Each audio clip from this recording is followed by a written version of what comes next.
Two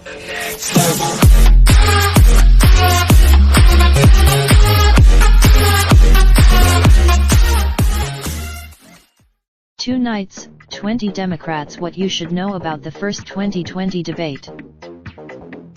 Video by The Wall Street Journal. Washington. When 20 Democrats take the stage next week for the first of 12 primetime presidential primary debates, they will assemble according to months in the making plans by the Democratic National Committee to accommodate its largest ever field. For 2 hours each on the nights of June 26 and 27, the candidates seeking the party's 2020 nomination will go head-to-head at a performing arts center in downtown Miami in debates broadcast live by NBC, MSNBC, and Telemundo. It will be an opportunity for some of the candidates to get their biggest national exposure yet and for voters to start making decisions about which White House hopeful they will back. Past studies have shown that as many as 80% of voters have not settled on a candidate going into a first primary debate, mainly because they did not know many of the candidates yet, said Mitchell McKinney, a political communication professor at the University of Missouri who studies presidential debates. Here is what you should know as the Democratic candidates prepare to debate for the first time. The party chose the format with fairness in mind. When there was a large field of Republican candidates vying for the 2016 nomination, the Republican National Committee opted to hold back-to-back debates on the same day, an earlier undercard debate of lesser-known candidates in a main. DNC spokeswoman Xochitl Hinojosa said party chairman Tom Perez met with potential media partners, former party officials, former presidential candidates, consultants, and other stakeholders over the past 18 months to determine what would be fairest to the large field of Democratic candidates. That's how the party settled on holding debates over 2 consecutive nights and picking the lineup for each by random drawings. Candidates had to reach polling and donor thresholds to qualify.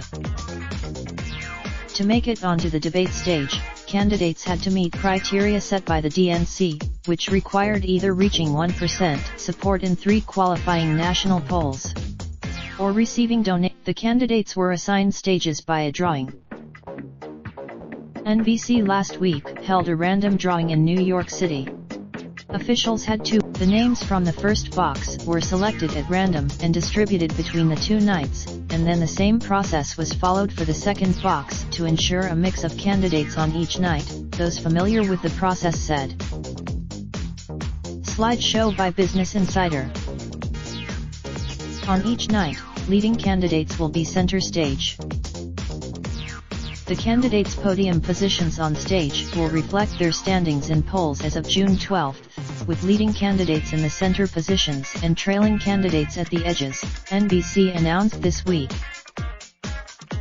U.S. Senator Elizabeth Warren of Massachusetts and former Representative Beto O'Rourke of Texas will be center stage on the first night, debating Senator Cory Booker of New Jersey, former U.S. Housing Secretary Julian Castro, former Representative John Delaney of Maryland, New York City Mayor Bill de Blasio, Representative Tulsi Gabbard of Hawaii, Washington Governor Jay Inslee, Senator Amy Klobuchar of Minnesota and Representative Tim Ryan of Ohio. On the second night, former Vice President Joe Biden and Senator Bernie Sanders of Vermont, the race's front-runners, will be in the middle. Joining them on stage, 4 candidates did not make the cut. Montana Governor Steve Bullock, former Senator Mike Gravel of Alaska, Representative Seth Moulton of Massachusetts and Wayne Messam, Mayor of Miramar, Florida, did not meet the DNC's qualifying criteria. Bullock, who has said his current elected role prevented him from entering the presidential race earlier, has gone on a media blitz saying he was ousted from the debate stage and is planning his own town halls. Reporting by Amanda Becker. Editing by Colleen. Raindrop, drop top, smoking, no cooking the hot pot. Fucking on your bitch, yeah, that. Looking up, open the park pot.